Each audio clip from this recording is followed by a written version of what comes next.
Students, we have seen some of the characters of fishes, amphibians, and reptiles.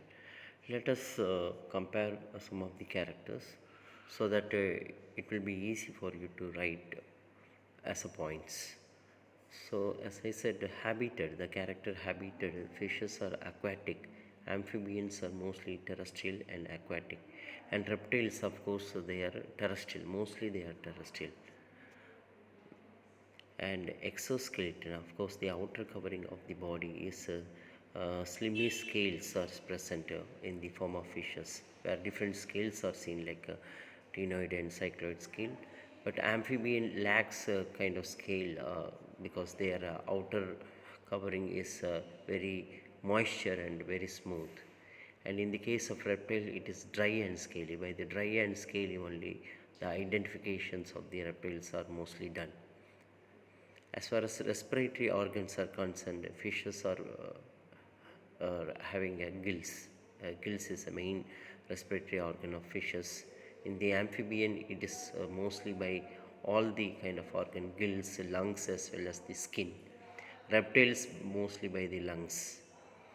The body temperature, of course, body temperature, where we have seen all these fishes, amphibian, reptiles, or cold-blooded animals, poikilotherms, cold-blooded animals, not like these birds and mammals, where they are a warm-blooded animal. Heart shape, and heart is two-chambered in fishes, where it is having one auricle and one ventricle, three-chambered in the case of amphibian, two auricle and as well as one ventricle.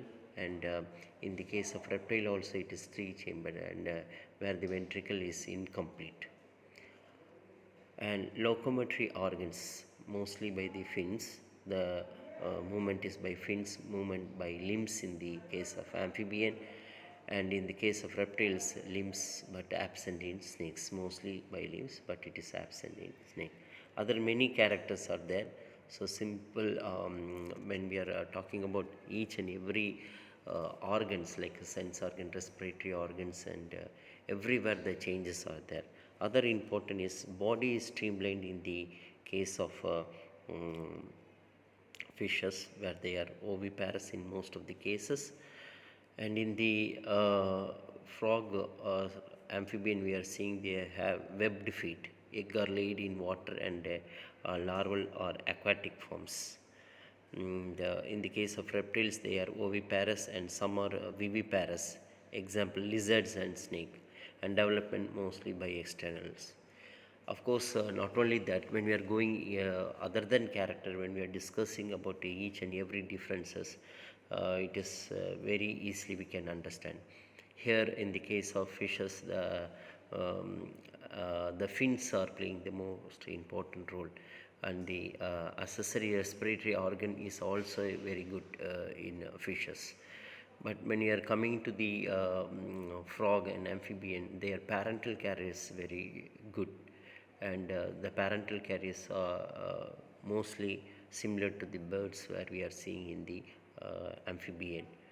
In the reptiles, of course, the snake venom as well as the poison glands of each and every reptiles is very much described. So these are kind of differences we are mostly seen in the this group of animals. Of course, these are some of the differences. Hope when you are learning more and more characters, and as well as their different kind of system, you can write more differences. You can compare and contrast their characters in many way. Thank you.